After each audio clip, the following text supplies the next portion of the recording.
बिस्मिल्लाहिर्रहमानिर्रहीम। अच्छा जी बच्चों, आप लोग माशाल्लाह फोटो इलेक्ट्रिक इफेक्ट का लेक्चर ऑलरेडी सुन के आ चुके हैं। ठीक है, तो अगर तो आप लोगों ने लेक्चर सुन लिया है तो आप लोगों को अब ये वाली बातें समझ आनी है। अगर आप लोगों ने वो लेक्चर नहीं सुना तो पहले काइंडली आप लोग जाके वो लेक्चर सुन लें। ठीक है, चैप्टर नंबर 19 की वो वीडियो पहले देखें, फोटो इलेक्ट्रिक इफेक्ट वाली, उसके बाद अपनी शक्ल यहाँ पे लेके आए। ठीक है, अब ये फोटो इलेक्ट्रिक इफेक्ट में, हाँ जी, नाम से पता चला था बच्चों के जब भी किसी मेटल को, ठीक है, जब भी किसी मेटल को हम लोग क्या काम करते हैं, इसके शॉर्ट शॉर्ट पॉइंट्स बता रहा हूं बस। अब मैं दोबारा से quick revision, photo electric effect quick revision. ठीक है जी, इसको हम लोग क्विकली जो है ना वो बस डील करेंगे बच्चों। आप लोग देखें, जब भी किसी मेटल को हीट अप करते हैं, जब भी किसी मेटल को क्या करते हैं बच्चों, हीट अप करते हैं। ये हमारे पास एक मेटल है और मैंने गलती से मेटल हीट अप कह रहा हूं। मैंने बच्चों क्या काम किया इस मेटल के ऊपर, ठीक है जी, फास्ट मूविंग इलेक्ट्रॉन, ठीक है जी, जब भी इलेक्ट्रॉन आके इस, सॉरी इलेक्ट्रॉन कह रहा हूं यार, कोई भी लो एनर्जी रेडिएशंस, ये विब गए और violet, indigo, blue, green, yellow, orange, red, ये कोई भी मतलब आके लो एनर्जी फोटोन, एक्चुअली हम लोग इसको ये भी बोल सकते हैं कि ये लो एनर्जी वाले फोटोन्स होते हैं एक्सरेज और गैमा रेज के मुकाबले में। अच्छा, जब आगे बच्चों ये मेटल के साथ इंटरेक्ट करते हैं तो बच्चों ये लो एनर्जी फोटोन एक्चुअली इस मेटल में एब्जॉर्ब हो जाते हैं। ये बच्चों इस मेटल में आते हैं और मेटल में क्या हो जाते हैं, एब्जॉर्ब हो जाते हैं। जब ये लो एनर्जी वाले फोटोन आके इस मेटल में एब्जॉर्ब होते हैं, इस मेटल के अंदर वो जो वो एब्जॉर्ब किस में होंगे, जाहिर बात है वो अपनी एनर्जी इस मेटल के अंदर मौजूद इलेक्ट्रॉन्स को देते हैं। इस मेटल में मौजूद इलेक्ट्रॉन्स को वो एनर्जी मिली, ये इलेक्ट्रॉन्स वो एनर्जी ली और बच्चों यहां से एनर्जी लेने के बाद बेचारे यहां से फरार हो गए। तो ये इलेक्ट्रॉन्स यहां से क्या होंगे बच्चों, एमिट होना शुरू हो जाएंगे। ये इलेक्ट्रॉन्स यहां से क्या होना शुरू हो जाएंगे, एमिट होंगे। तो मेटल के अंदर से इलेक्ट्रॉन्स की एमिशन जो होती है, ठीक है, इन इलेक्ट्रॉन्स को हम लोगों ने किसका नाम दिया, फिर हम लोगों ने इनको नाम दिया जी फोटो इलेक्ट्रॉन्स का। और बच्चों इस फिनोमिने को हम लोगों ने क्या नाम दिया था, फोटो इलेक्ट्रिक इफेक्ट का। और इन इलेक्ट्रॉन्स को अगर किसी सर्किट के अंदर फ्लो करवा दिया जाए, ये इलेक्ट्रॉन्स जो एमिट होते हैं जब ये किसी सर्किट के अंदर क्या करेंगे, किसी एक्सटर्नल सर्किट के अंदर, बच्चों जब ये इलेक्ट्रॉन्स किसी एक्सटर्नल सर्किट के अंदर फ्लो करेंगे तो बच्चों इनकी वजह से एक करंट बनेगा और उस करंट को मैं आई पी बोल देता हूं। आई पी बोले तो फोटो इलेक्ट्रिक करंट। ये भी मैंने आपको बताया था कि जब भी एक्सटर्नल सर्किट में ये फ्लो करेंगे उससे जो करंट बनेगा उस करंट को हम लोग फोटो इलेक्ट्रिक करंट बोलेंगे। तो मैंने पूरे टॉपिक में फोटो इलेक्ट्रिक करंट को आई पी से रिप्रेजेंट किया था, अगर आप लोगों को याद हो तो। लो जी बच्चों, ये तो पुरानी वाली बातें थी। अच्छा, फिर आप लोगों को मैंने ये भी बताया कि देखें ये जो फोटोन्स है ना, इनकी एनर्जी इतनी होनी चाहिए कि इलेक्ट्रॉन्स को रिमूव करवा सकें। सपोज करें आपने इस मेटल के अंदर से इलेक्ट्रॉन्स को रिमूव करवाना है, इलेक्ट्रॉन को एनर्जी चाहिए 10 इलेक्ट्रॉन वोल्ट, सपोज कर रहा हूं मैं। अब इलेक्ट्रॉन्स ने 10 इलेक्ट्रॉन वोल्ट एनर्जी लेके यहां से फरार होना है। अगर आपकी फोटोन्स की एनर्जी ही इतनी कम हुई कि वो इसके अंदर से इलेक्ट्रॉन्स निकालवा ही ना सकी, इसका मतलब है बच्चों कि वो फोटोन किसी काम का नहीं है, आपके वो फोटो इलेक्ट्रिक इफेक्ट में हिस्सा नहीं लेगा। तो ऐसी लाइट जिसकी एनर्जी इतनी लो होगी कि वो मेटल के अंदर से इलेक्ट्रॉन्स को नहीं निकलवा सकेगी, वो फोटो इलेक्ट्रिक इफेक्ट में हिस्सा नहीं लेती। इसका मतलब हर एनर्जी वाली रेडिएशन नहीं फोटो इलेक्ट्रिक इफेक्ट क्रिएट करवा सकती, एक पर्टिकुलर एनर्जी वाली है। एक पर्टिकुलर एनर्जी, एक पर्टिकुलर फ्रीक्वेंसी है। तो बच्चों इसका मतलब एनर्जी है तो जाहिर बात है एक पर्टिकुलर फ्रीक्वेंसी भी होगी। तो बच्चों रेडिएशन, ऐसे फोटोन्स जिनकी फ्रीक्वेंसी, वो फ्रीक्वेंसी जिस फ्रीक्वेंसी के बाद इलेक्ट्रॉन्स को एमिट करवाते हैं, उस फ्रीक्वेंसी को आप लोगों को याद होगा हम लोगों ने थ्रेशोल्ड फ्रीक्वेंसी का नाम दिया है। The frequency below which no photo electrons are emitted. बच्चों वो फ्रीक्वेंसी जिस फ्रीक्वेंसी के पीछे पीछे कोई भी इलेक्ट्रॉन्स एमिट नहीं होते, द फ्रीक्वेंसी बिलो विच, ये छोटी छोटी डेफिनेशन है जो मैं लिख रहा हूं, लेक्चर में मैंने बताई है। Frequency below which no photo electron, the frequency below which no photo electron is emitted, the frequency below which no photoelectron is emitted is called threshold frequency। बच्चों ऐसी फ्रीक्वेंसी को हम लोग क्या बोलते हैं, हम लोग बोलते हैं जी थ्रेशोल्ड फ्रीक्वेंसी। ऐसी फ्रीक्वेंसी का नाम थ्रेशोल्ड फ्रीक्वेंसी होता है। और बच्चों इसके बाद आप लोगों ने देखा कि मिनिमम अमाउंट ऑफ एनर्जी, देखें जाहिर बात है ये फोटोन की एनर्जी भी तो है ना, वो minimum energy, minimum amount of energy, minimum amount of energy required to remove, required to remove electron, required to remove electrons from metal surface, required to remove electrons from metal surface is called work function। बच्चों हम लोग ऐसी energy को क्या बोलते हैं, work function बोलते हैं। और वर्क फंक्शन को फिजिक्स की दुनिया में फाई से रिप्रेजेंट करते हैं। The minimum amount of energy required to remove, minimum amount of energy required to remove the electrons from the metal surface is called work function। तो थ्रेशोल्ड फ्रीक्वेंसी बच्चों, threshold frequency पर जो wavelength होती है ना photons की, उन wavelength को हम लोग थ्रेशोल्ड वेवलेंथ भी बोलते हैं। और इसको हम लोग एफ नोड से रिप्रेजेंट करते हैं। डन हो गया। ये छोटी छोटी बातें आप लोगों ने पढ़ी थी, हैंड रेज कर दें, मेरा ख्याल पढ़ के आए हैं, इसमें कोई नई चीज तो अभी तक मैंने बताई नहीं है। अच्छा, उसके बाद आप लोगों ने इसमें बच्चों एक टर्म पढ़ी थी स्टॉपिंग पोटेंशियल की। एक टर्म मैंने आप लोगों को और पढ़ाई थी स्टॉपिंग पोटेंशियल।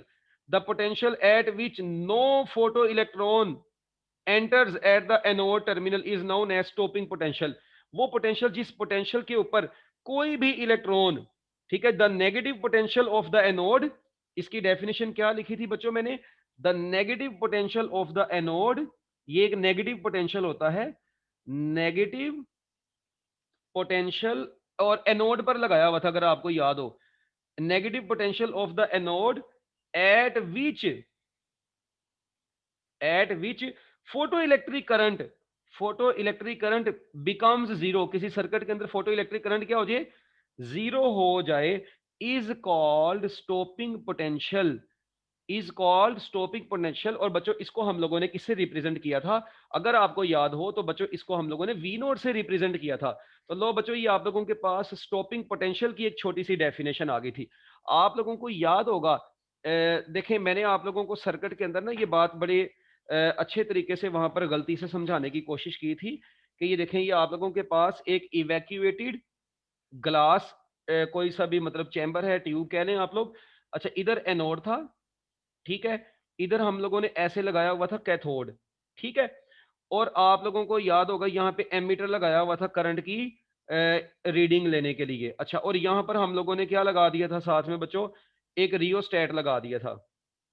अब पता नहीं आप लोगों ने लेक्चर लिया था कि नहीं लिया था, कोई बात नहीं, अगर लेक्चर नहीं भी लिया था, नहीं तो ना सही, मैं क्या कर सकता हूँ भाई, अब लेक्चर लेके आओ सारा, उसमें डिटेल में मैंने बताई एक एक चीज। अच्छा, इधर से आपको याद था कि वो हम लोगों ने लाइट को फॉल करवाया, ये कैथोड था जी, ठीक है, ये क्या थी, ये कैथोड है, और बच्चों ये क्या है, ये कैथोड है, इसको हम लोगों ने सी से रिप्रेजेंट किया था, दिस इज सी, नजर ही नहीं आ रहा भाई, ये देखो, ये है सी कैथोड, और ये क्या था बच्चों, एनोड, ठीक है।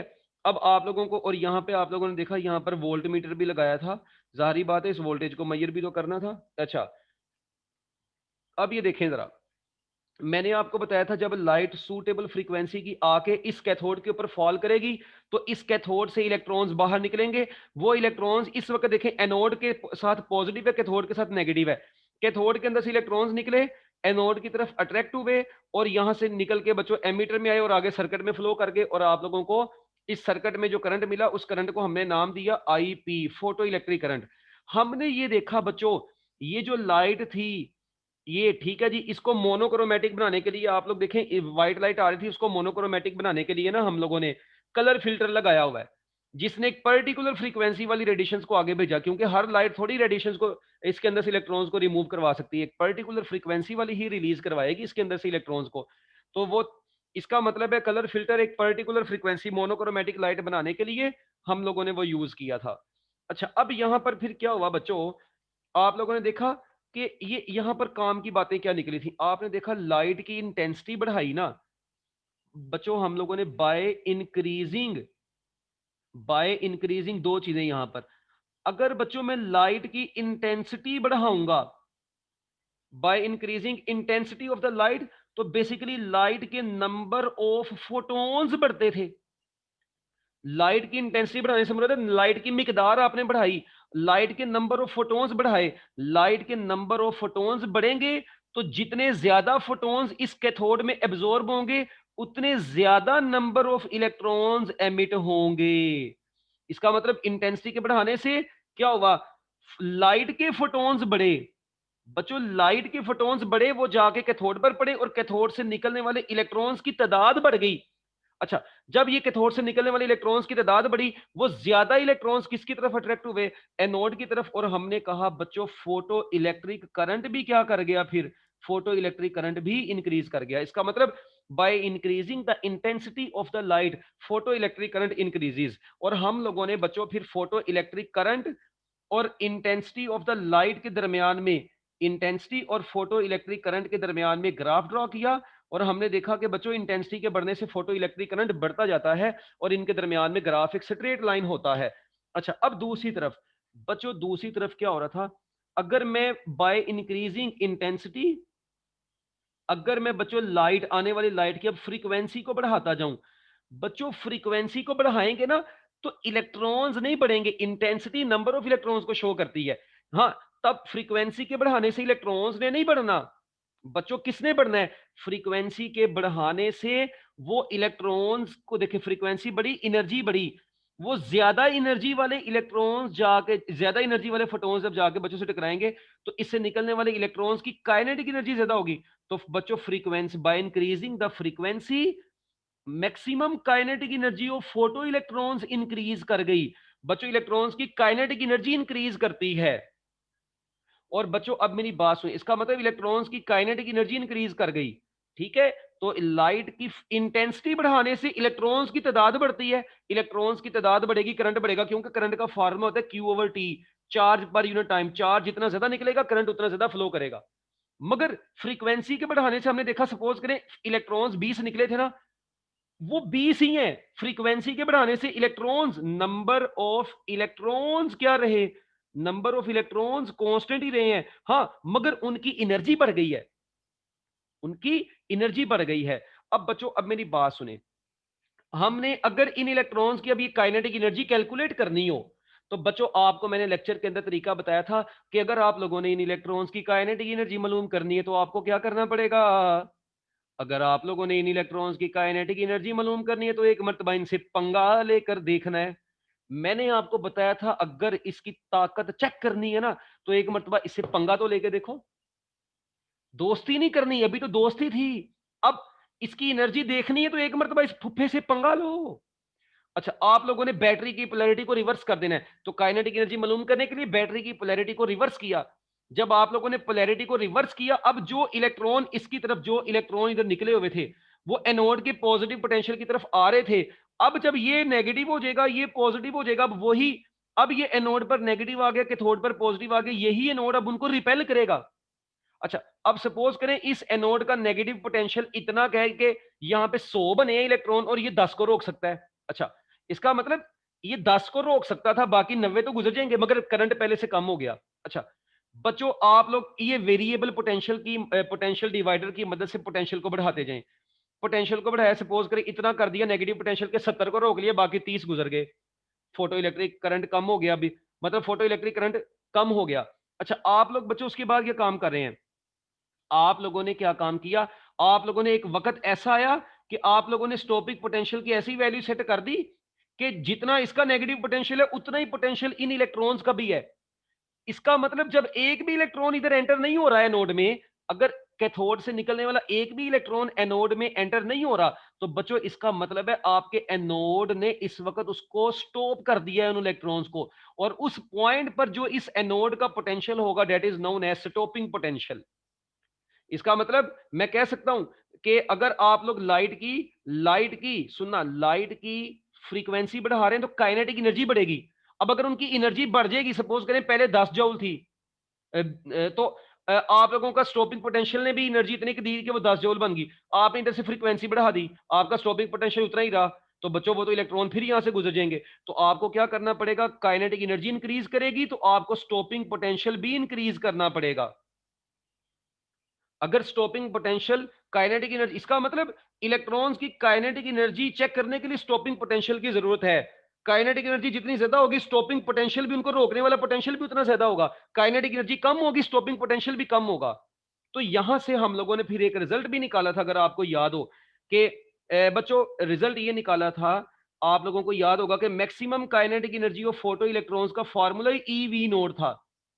अगर आपको याद हो, maximum kinetic energy of photo electrons E V node आया था। और भाई काइनेटिक एनर्जी का formula charge into potential difference होता है। चार्ज यहाँ पे इलेक्ट्रॉन है, पोटेंशियल डिफरेंस वी नोड है जो उसको स्टॉप कर रहा है। तो मैक्सिमम काइनेटिक एनर्जी का फॉर्मूला 1/2 ये ई वी नोड था। और इसी को बच्चों आपको बाद में याद है, हम लोगों ने 1/2 M V square max is equal to E V naught भी बोला था। तो बच्चों ये आप लोगों के पास एक फाइनल फार्मूला आया था, यहां से आप लोग फोटो इलेक्ट्रॉन्स की मैक्सिमम काइनेटिक एनर्जी भी वेलोसिटी भी निकाल सकते हैं। एम यहाँ पे इलेक्ट्रॉन का मैस है, ई यहाँ पे इलेक्ट्रॉन का चार्ज है, वी नोट स्टॉपिंग पोटेंशियल है। If you are given the stopping potential you can calculate maximum velocity of these electrons. Electrons की वेलोसिटी भी आप लोग मालूम कर सकते हैं, काइनेटिक एनर्जी भी मालूम कर सकते हैं। तो बच्चों यहां से हमने फिर रिजल्ट ये निकाला था कि इसका मतलब फ्रीक्वेंसी बढ़ाएंगे ना, फ्रीक्वेंसी बढ़ाएंगे तो करंट नहीं बढ़ेगा। फ्रीक्वेंसी बढ़ाएंगे तो बच्चों करंट नहीं बढ़ेगा। इसका मतलब मैं कह सकता हूं फोटो इलेक्ट्रिक करंट, हमने फिर उसके बाद बच्चों ये रिजल्ट निकाला था, photo electric current is independent of, photo electric current बच्चों वो तो करंट तो इंटेंसिटी पर डिपेंड कर रहा है, independent of frequency of the incident light. बच्चों ये लाइट, इंसिडेंट लाइट की फ्रीक्वेंसी के ऊपर डिपेंड डिपेंड नहीं कर रहा, ठीक है। और बच्चों photo electric current IP only only depends upon, बच्चों ये सिर्फ और सिर्फ किसके ऊपर डिपेंड करता है, only depends upon intensity of the light. बस बच्चों ये सिर्फ और सिर्फ लाइट की इंटेंसिटी के ऊपर डिपेंड करता है, ये फ्रीक्वेंसी ऑफ द लाइट के ऊपर depend, frequency of the light के ऊपर डिपेंड नहीं करता। ये स्टॉपिंग पोटेंशियल के ऊपर भी डिपेंड नहीं करता।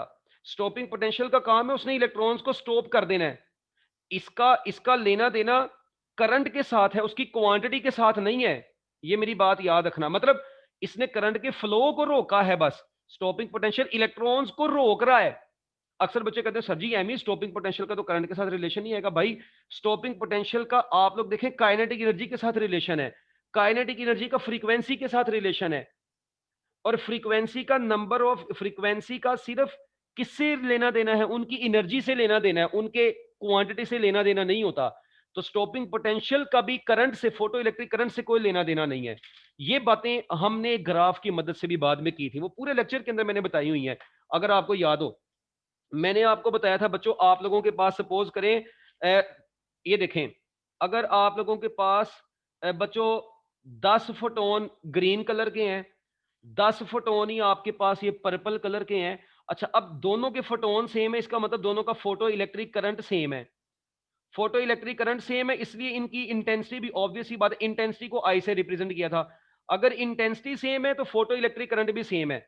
मगर आप लोग देखें, अब मैंने बताया एक है सपोज करें रेड कलर का और एक है ब्लू कलर का, ये ले ऐसे कर लेते हैं, एक रेड का और एक ब्लू का कर लेते हैं। अब रेड के भी आपके पास 50 फोटोन थे, और बच्चों ब्लू के भी आपके पास कितने फोटोन थे, 50 ही फोटोन ब्लू के थे। अब ब्लू के भी 50 फोटोन थे, रेड के भी 50 फोटोन थे। इसका मतलब इनकी क्वांटिटी तो सेम है। तो जब इंटेंसिटी सेम है तो फोटो इलेक्ट्रिक करंट भी इनका सेम होगा, इसलिए मैंने ग्राफ पर फोटो इलेक्ट्रिक करंट इनका सेम बनाया है। यहां पर पोटेंशियल है। अच्छा मगर अब मुझे ये बताएं, आपको पता है ठीक है, इनमें से किसका स्टॉपिंग पोटेंशियल कम होगा, किसका स्टॉपिंग पोटेंशियल ज्यादा होगा। देखें अब आपको पता है ये तो सेम है, मगर आप लोग देखें इनकी फ्रीक्वेंसी डिफरेंट है, क्योंकि कलर डिफरेंट है, फ्रीक्वेंसी डिफरेंट है, इनकी वेवलेंथ डिफरेंट होगी। इसका मतलब ये जो इनसे ये रेड लाइट से इलेक्ट्रॉन्स निकलेंगे उनकी काइनेटिक एनर्जी कुछ और होगी, जो ब्लू से निकलेंगे उनकी काइनेटिक एनर्जी कुछ और होगी। इसका मतलब इनकी काइनेटिक एनर्जी भी डिफरेंट होगी, इनका स्टॉपिंग पोटेंशियल भी फिर क्या होगा, डिफरेंट होगा। अब सोचनेबल बात है कि स्टॉपिंग पोटेंशियल किसका ज्यादा होगा। बच्चों मैक्सिमम काइनेटिक एनर्जी का आपको पता है फ्रीक्वेंसी के साथ डायरेक्ट रिलेशन है, और स्टॉपिंग पोटेंशियल के साथ भी क्या रिलेशन है, डायरेक्ट रिलेशन है। तो फ्रीक्वेंसी उसकी ज्यादा होती है जिसकी वेवलेंथ कम होती है। बच्चों आपको पता है रेड कलर की वेवलेंथ सबसे ज्यादा होती है, रेड की वेवलेंथ ज्यादा होती है, तो फ्रीक्वेंसी क्या होगी बच्चों इसकी, कम होगी। इसका मतलब रेड का स्टॉपिंग पोटेंशियल भी क्या होगा, कम। जबकि ब्लू का स्टॉपिंग पोटेंशियल भी क्या होगा, ज्यादा होगा, क्योंकि ब्लू की वेवलेंथ कम है मगर उसकी फ्रीक्वेंसी ज्यादा है। तो बच्चों इसलिए इनका स्टॉपिंग पोटेंशियल डिफरेंट आता था। हैंड रेज कर दें, ये मैंने क्लास में बताया, वह हैंड रेज करो जल्दी जल्दी। बच्चा ग्राफ देख के आया, उसको तो पता है सारा कुछ कि क्या हो रहा है क्या नहीं हो रहा। ईमानदारी की बात है, बड़ी डिटेल में मैंने एक एक चीज बताई थी वहां पे क्लास में। अच्छा नाइस बच्चों, इसके बाद आप लोगों ने अब नेक्स्ट पॉइंट क्या देखा, उसके बाद बच्चों आप लोगों ने ये देखा कि दोबारा से मैंने ग्राफ बनाया बच्चों, ठीक है। अब मेरे पास फोटोन एक ही कलर के हैं, रेड कलर के हैं। रेड कलर के 50 फोटोन है और रेड कलर के 70 फोटोन है। इसका मतलब अब देखें, जिसका अब इसका फोटो इलेक्ट्रिक करंट कम है, इसका फोटो इलेक्ट्रिक करंट ज्यादा है, क्योंकि इसकी इंटेंसिटी कम है, इसकी इंटेंसिटी ज्यादा है। तो मैं कह सकता हूं I2 is greater than I1। अब आप लोग देखें इंटेंसिटी डिफरेंट है, मैं लिख सकता हूं बच्चों इनकी इंटेंसिटी डिफरेंट है, तो ऑब्वियस ही बात है इनका फोटो इलेक्ट्रिक करंट भी क्या होगा, डिफरेंट होगा। अगर इनका फोटो इलेक्ट्रिक करंट डिफरेंट है मगर आप लोग देखें इनकी फ्रीक्वेंसी सेम है, क्योंकि दोनों रेड रेड के हैं, जब इनकी फ्रीक्वेंसी सेम होगी तो ऑब्वियस ही बात है इनका स्टॉपिंग पोटेंशियल भी क्या होगा, सेम होगा, क्योंकि स्टॉपिंग पोटेंशियल का करंट के साथ कोई लेना देना नहीं है। इसका तो kinetic energy, maximum kinetic energy के साथ लेना देना है।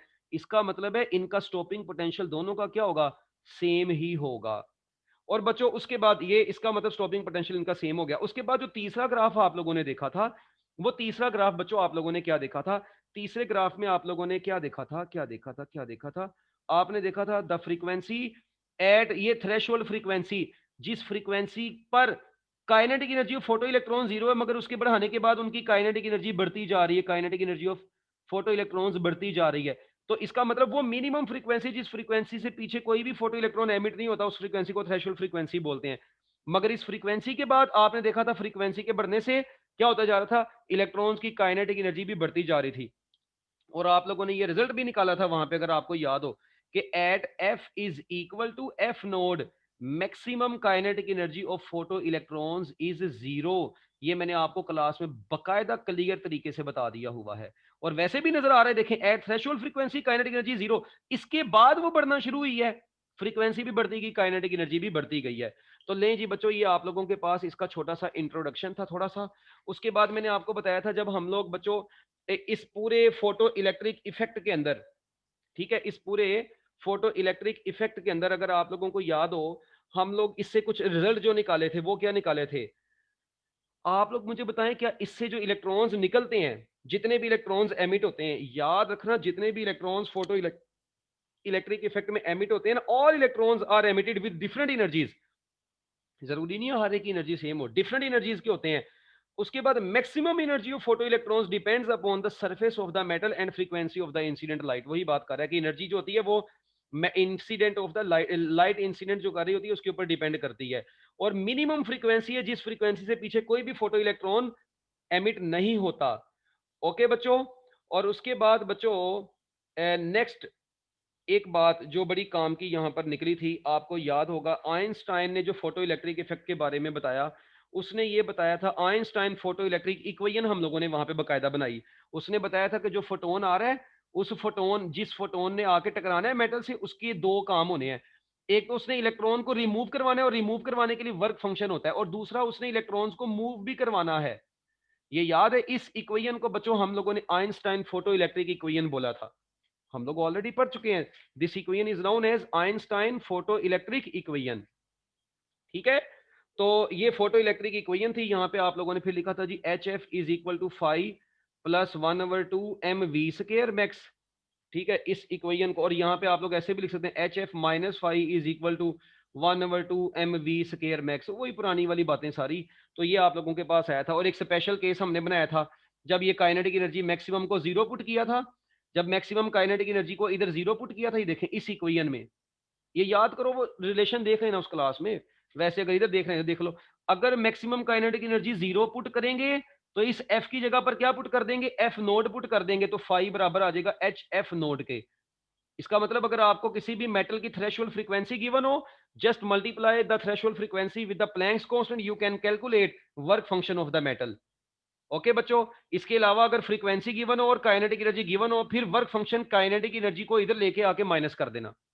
तो खैर बच्चों ये छोटी सी बातें थी और एंड पर मैंने आपको ये भी बताया था कि फोटो इलेक्ट्रिक इफेक्ट जो है बच्चों ये लाइट की पार्टिकल नेचर को शो करता है। हमने यहाँ पर लाइट को फोटोन्स की फॉर्म में डील किया, पार्टिकल्स की फॉर्म में डील किया है, वेव्स की फॉर्म में डील नहीं किया। ठीक है, ये लाइट की वेव नेचर को नहीं बल्कि ये लाइट की पार्टिकल नेचर को एक्सप्लेन करता है। यहाँ पे कॉर्पसल्स का लफ्ज लिखा होगा, उसका मतलब होता है पार्टिकल नेचर को शो करता है ये। और आइंस्टाइन को नोबेल प्राइज मिला था 1921 में। आइंस्टाइन को 1921 में नोबेल प्राइज मिला था इस पूरे फिनोमिने को एक्सप्लेन करने पर। और बच्चों इसके बाद एंड पर आप लोग देखेंगे फोटो सेल आता है। ठीक है, ये टॉपिक आपका जब खत्म हो जाता है उसके बाद बच्चों फोटो सेल है। फोटो सेल आप लोग खुद भी पढ़ सकते हैं, बड़ा आसान सा टॉपिक है। बस इसके एंड पर जो यूजेस हैं वो आप लोगों ने याद रखने हैं। और ये क्या करता है देखें बच्चों, ये ऐसी डिवाइस है फिजिक्स की दुनिया में जो कि वर्क करती है on the principle of photo electric effect. बच्चों, works on works on the principle of photo electric effect. बच्चों ये फोटो इलेक्ट्रिक इफेक्ट के प्रिंसिपल पे वर्क करती है। ठीक है, हम लोग इसको ये भी कह सकते हैं it is a photo emissive device.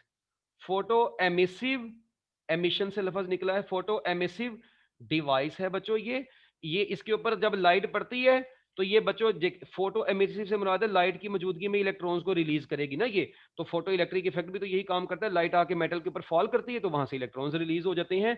अच्छा, उसके बाद बच्चों इसकी कंस्ट्रक्शन में वही पुरानी वाली बातें आप लोगों को पता होना चाहिए। इसकी कंस्ट्रक्शन में कुछ इस तरह से होता है, ये एक आप लोगों के पास कोई सी भी ग्लास ट्यूब होती है, क्वार्ट्ज या ग्लास ट्यूब होती है बच्चों। इस ट्यूब में यहाँ पर आप लोग देखते हैं जी, यहाँ पर एक लगा होता है एनोड और बच्चों एक क्या लगा होता है, एक लगा होता है कैथोड। एक लगा होता है बच्चों एनोड और एक बच्चों क्या लगा होता है, कैथोड लगा होता है। ठीक है, ये देखें ये कैथोड है सपोज करें यहां पर, और ये बच्चों क्या लगा हुआ है जी, एनोड लगा हुआ है।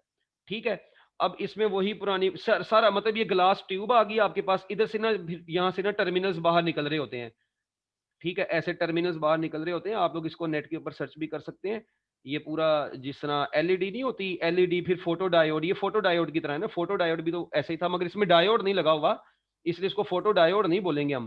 तो बच्चों आप लोग देखें यहाँ पर क्या है, ये कैथोड है। ये जो बच्चों कैथोड है ना, ये कैथोड, इसके बारे में उसने तीन चीजें बताई हुई हैं। अच्छा, ये एक तो बात सीधी सी देखें, आपको पता है जब लाइट ने आके इस कैथोड के ऊपर क्या करना है, फॉल करना है, कैथोड से इलेक्ट्रॉन्स निकलने हैं। जाहिर बात है वो जो कैथोड से इलेक्ट्रॉन्स निकलने हैं उन इलेक्ट्रॉन्स को हम लोग क्या नाम देते हैं बच्चों, फोटो इलेक्ट्रॉन्स का नाम देते हैं। वो फोटो इलेक्ट्रॉन्स फिर आगे से एक्सटर्नल सर्किट के अंदर बच्चों जाते हैं और सर्किट के अंदर आप लोगों को इलेक्ट्रिकल एनर्जी प्रोवाइड करते हैं। क्या प्रोवाइड करते हैं, इलेक्ट्रिकल एनर्जी, और उस इलेक्ट्रिकल एनर्जी से हम लोग अपने कई काम लेते हैं। ठीक है, इसका मतलब आप लोगों ने लाइट एनर्जी को इलेक्ट्रिकल एनर्जी में कन्वर्ट किया है और वो इलेक्ट्रिकल एनर्जी आप लोग आगे यूज करते हैं डिफरेंट पर्पसेस के लिए। जिस तरह उसने आपको एग्जांपल्स दी हुई हैं कि ऑटोमेटिक डोर सिस्टम के अंदर ये यूज होता है, ऑटोमेटिक डोर सिस्टम्स हैं जो, ठीक है, लाइट पड़ती है कैथोड, ये लगे होते हैं सेंसर्स के तौर पर, ऑटोमेटिक डोर सिस्टम। ठीक है, इसके अलावा बच्चों उसने इसकी एक एग्जांपल दी है काउंटिंग सिस्टम, बहुत बेतहाशा इसकी एग्जांपल्स हैं। ठीक है, काउंटिंग सिस्टम के अंदर भी ये यूज होते हैं। इसके अलावा सिक्योरिटी सिस्टम्स के अंदर ये बहुत ज़्यादा यूज होते हैं सेंसर्स को ऑन करने के लिए। ठीक है, सिक्योरिटी सिस्टम्स के अंदर यूज होते हैं। इसके अलावा बच्चों sound track for the movies के लिए भी यूज होते हैं। ये कैसे यूज होते हैं, ये पूरी पूरी इनकी एप्लीकेशंस हैं, उनके अंदर तो अब हम लोगों ने नहीं जाना, वगैरह वगैरह, ये इसके यूजेस हैं, एंड पर लिखे हैं, आप लोगों ने इसको एमसीक्यू शॉर्ट क्वेश्चन के हवाले से लाजमी याद करना है। अच्छा, इसमें ना सबसे इंपॉर्टेंट चीज जो है ना, जो मैं अब आप लोगों को बताने लगा हूं, ये कैथोड है ना बच्चों, ये कैथोड के बारे में ना उसने तीन चीजें लिखी हैं।